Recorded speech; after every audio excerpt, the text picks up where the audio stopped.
사회적 거리두기 3단계 시행이 임박했다는 우려가 나오고 있는 가운데 증시도 급등락을 반복하고 있다. 현대차증권 노근창 리서치센터장을 만나 코로나19 공포 속 IT 업종 투자 전망을 해보고 우리 시장의 향방을 가늠해본다.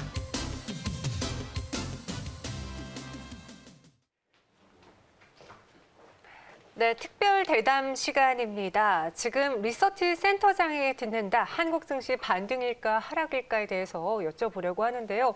오늘은 그래도 IT 관련주들이 급등세를 보여주고 또 반등이 나와주고 있긴 하지만 어제 좀 아찔했습니다. 대부분의 종목이 빠진 와중에 시총 상위 종목들, 중소형주들 다 밀려났고요. 제약바이오 몇몇 종목을 제외하고는 그 종목들마저도, 그 종목군마저도 하락을 했습니다. SK하이닉스의 경우에도 삼성전자와 함께 4% 넘게 밀려나기도 했는데요. IT주 하반기 괜찮은 거 맞는지 한번 특별 점검해 보도록 할게요. 현대차증권 리서치센터 노근창 센터장과 함께하겠습니다. 어서 오세요. 안녕하세요. 네, 네, 안녕하세요. 네. 이번 주에 외국인 투자자들이 특히 어제는 선물 시장에서 너무 네. 많이 매도하면서 지수를 자꾸 끌어내리고 있거든요. 네. 특별한 이유가 있을까요?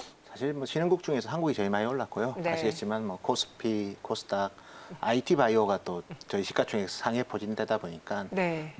특히 방역 보건국으로서 한국의 위상이 많이 높아졌고 그 배경에는 역시 IT 인프라와 그리고 진단 시약이라고 봐야 되고 그래서 한국 그 전체적인 경제 체질, 산업 체질에 대한 시장의 기대치가 상당히 높았죠. 그래서 주가도 많이 올랐고 어쨌든 많이 오른 게 차익 실현의 배경이었고 가면 차익 실현할 때 계기는 뭐였냐? 제가 봤을 땐 두 가지인 것 같아요. 첫째가 어쨌든 간에 코로나 확진자가 2차 파동이 2차 이제 어쨌든 유행이 걱정할 정도로 좀 크게 번져서 지금 내수 회복 이런 거에 좀 찬물이 끼얹이지 않을까 하는 그 우려가 있었고요. 두 네. 번째는 어쨌든 최근에 하이닉스를 또 외국인이 많이 팔았습니다. 맞아요. 왜 팔았을까 보면 트럼프에서 미중 간의 갈등의 중심에 하웨이가 있거든요. 네. 하웨이에 대한 3차 제재를 가했습니다. 그러면서 하이닉스 팔았고 또 삼성전자도 외국인들이 좀 팔면서 IT만 빠진 건 아니지만 저희가 봤을 때는 팔고 싶을 때 두 가지 약재가 터진 것 같습니다. 많이 올랐다라는 게 가장 크게 작용을 했고 여기에 화웨이발 이슈 때문에 또 외국인 투자자들의 매도세가 있었다라고 설명을 해주셨거든요. 현재 구간 보면은 코스피가 그래도 2% 넘게 코스닥도 1.2%가량 상승하고 있습니다.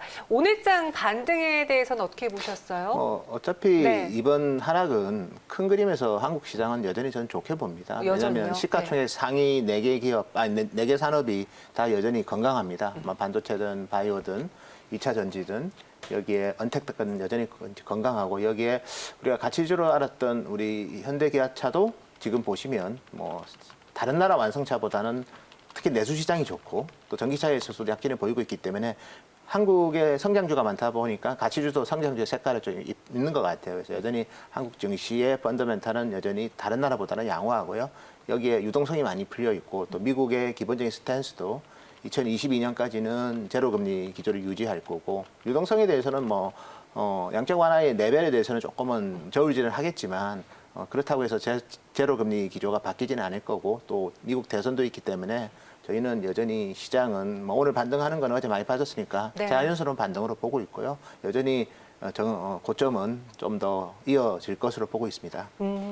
최근 우리나라에서 시총 4대 산업군들이 여전히 성장성이 높게 탄탄한 흐름 보여주고 있고 유동성도 좋고 미국 스탠스가 계속 제로금리로 유지하고 있는 만큼 네. 시장은 더 올라갈 것이다. 긍정적으로 봐주셨는데 지금 유튜브 채팅방에 그런 이야기가 많아요. 예. 삼성전자랑 SK하이닉스 들고 계신 분들이 정말 많이 힘들어하고 있다. 여전히 힘들다라고 하는데 특히 SK하이닉스에 대해서도 이야기하셨잖아요. 외국인의 매도 이유. 예. 순위가 삼성 바이오로직스한테 밀렸거든요. 예. 다시 돌아올까 하면 이 자리가 그대로 유지될까요? 제 생각에는 그거는 제가 삼성 바이오를 분석 못하니까 네. 현재는 제가 정확하게 말씀드리긴 그렇지만 하이닉스가 올라가서 랭킹이 바뀌는 시점에 대해서는 예단은 할 수는 있을 것 같아요. 삼성바이오가 지금과 같은 시가총액 유지한다는 가정하에서 네. 하이닉스 시가총액이 올라가서 다시 순위를 재탈환하는 거는 아마 2021년 상반기에는 가능하지 않을까 보고 있고요. 가장 큰 배경은 이제 그때 되면 서버 수요에 또 새로운 촉매제가 네. 인텔이 이제 공급하는 10나노 CPU가 있습니다. 서버 쪽으로. 그게 늦어도 내년 3월에는 시장에 좀 많이 공급이 될 것 같아요. 그래서 2021년 상반기에는 메모리 가격 자체가 특히 D램 가격 자체가 다시 반등을 시도할 것 같고 주가는 항상 한 분기 선행한다고 보면 반등 시도하는 게 보이는 시점에 바로 주가는 오를 것 같아요. 그러면 2021년 뭐 빠르면 1분기부터는 뭐 주가가 반등을 해서 또 SK하이닉스가 뭐 올해 실적도 전년 대비 증가하지만 2021년에 또 비전도 전체 가시성도 되게 좋기 때문에 내년도 북밸류가 한 8만 원이라고 보면 지금 주가는 뭐 7만 5천 원 이하부터는 PBR 0.95배 이하거든요. 그런 관점에서 보면 다시 산업이 업턴이 되는 시점이 언젠가를 잘 예측하는 게 중요하고 그 시점을 저희는 2021년 상반기로 보고 있고 그 트리거는 인텔의 신규 서버 CPU가 나오는 시점이라고 보고 있기 때문에 아마 하이닉스 주가는 지금은 많이 고통스럽고 인내심의 한계를 느끼겠지만 네. 뭐 이제 그렇게 많이 남지는 않았습니다. 예, 좀 스트레스가 해소되는데 제가 봤을 때는 한 5개월 정도 지나면 뭐 그런 부분들이 많이 치유가 될 것 같습니다. 지금은 SK하이닉스의 분위기를 반전시킬 만한 호재가 내년 상반기쯤에 나올 것으로 예상되는 만큼 SK하이닉스의 경우에는 조금 더 들고 가신다면 더 힘들어질 일은 없을 것 같다 이야기해 주셨고요. 오늘은 다행히 7% 가깝게 급등하면서 지금 다시 2위권으로 자리를 탈환했습니다. 삼성전자도 오늘장 같이 반등하고 있긴 한데 최근에 외국인이 사는 척하다가 다시 팔았던 종목이거든요. 네.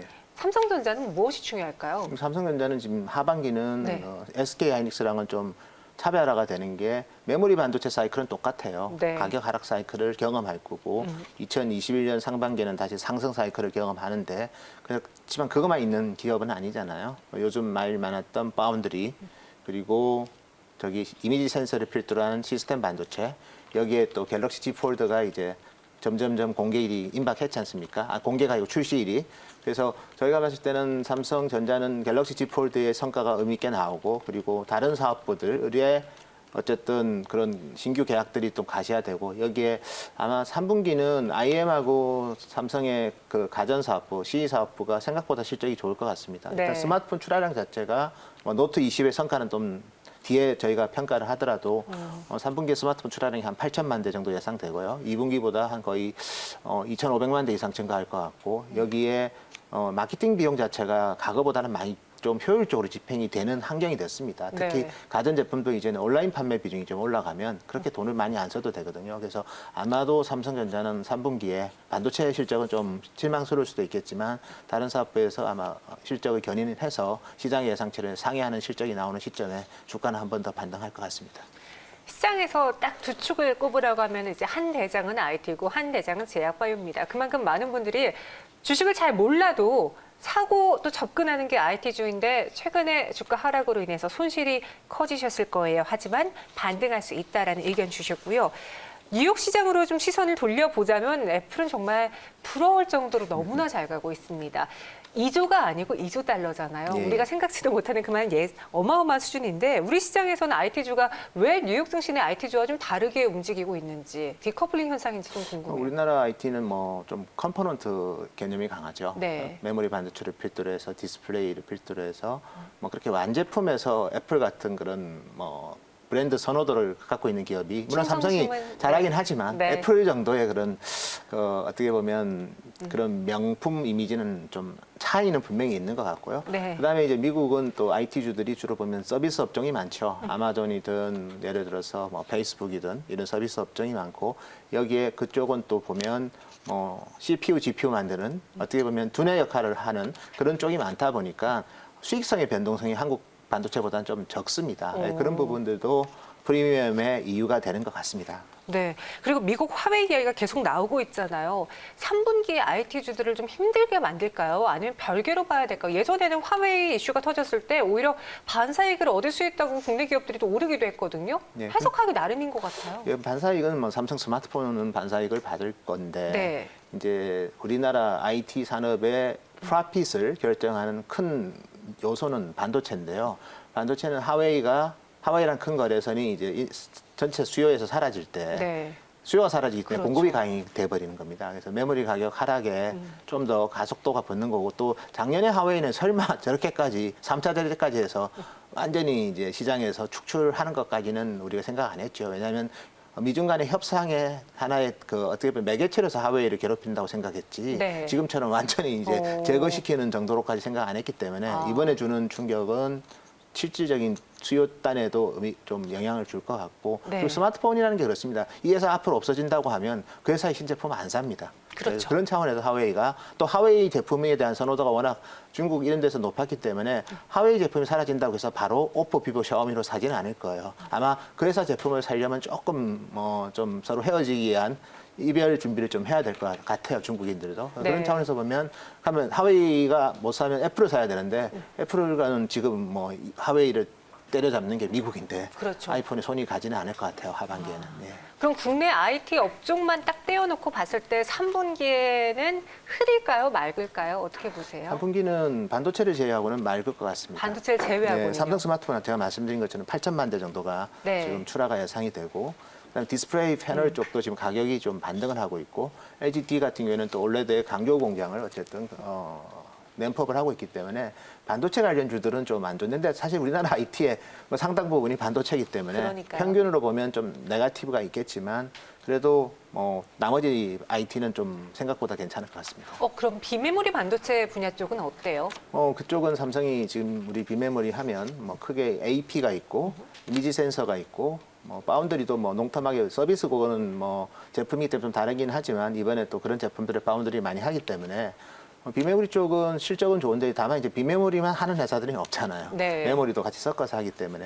다만 이제 소재 같은 경우에는 실질적으로 보시면 1년에 한 번씩 계약을 하거든요. 네. 소재에 대한 단가 계약을. 그래서 실질적인 실적은 그렇게 나쁘지 않고 시스템 반도체랑 이런 쪽에서 소재가 좀 증가하는 회사들은 3분기에도 일반 메모리보다는 이익이 증익될 거로 저는 보고 있습니다. 네. 그럼 마지막으로 기술은 배신하지 않는다고 했습니다. 그리고 기업에 대한 펀더멘털 평가도 배신하지 않잖아요. 반도체 IT 종목 중에서 주목해 볼 만한 종목 무엇이 있는지 센터장님께서 골라주시죠. 지금은 하이닉스는 좀 시간이 필요하고요. 네. 분명히 저점을 지금 포착하기는 좀 빠른 것 같습니다. 비록 오늘 반등은 하지만 네네. 한 연말 정도가 좀 적절할 것 같고 지금은 이런 여러 가지 이슈에서 자유롭고 실질적으로 기업 가치가 올라가고 있는 LG전자에 대해서 주목할 필요가 있을 것 같고요. 네. 그래서 LG전자는 지금 전체적으로는 특히 신생활 가전이라고 부르는 그런 스타일러 그다음에 건조기를 필두로 해서 또 비대면하고도 많이 연관되는 로봇 청소기, 네. 식기 세척기 이런 부분들이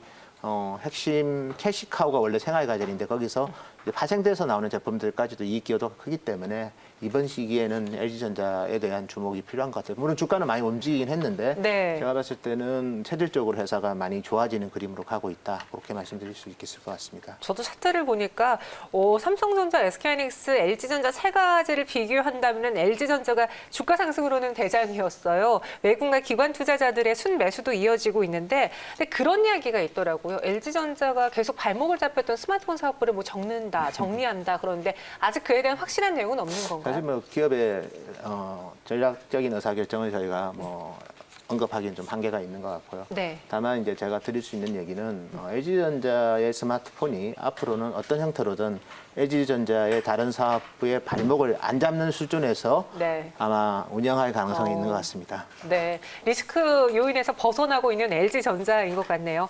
현재는 6.95% 상승하면서 97,700원, 800원 움직이고 있고요. 삼성전자에 대한 반등 가능성도 열어놔 주셨습니다. 지금까지 노근창 센터장과 함께했어요. 오늘 말씀 고맙습니다.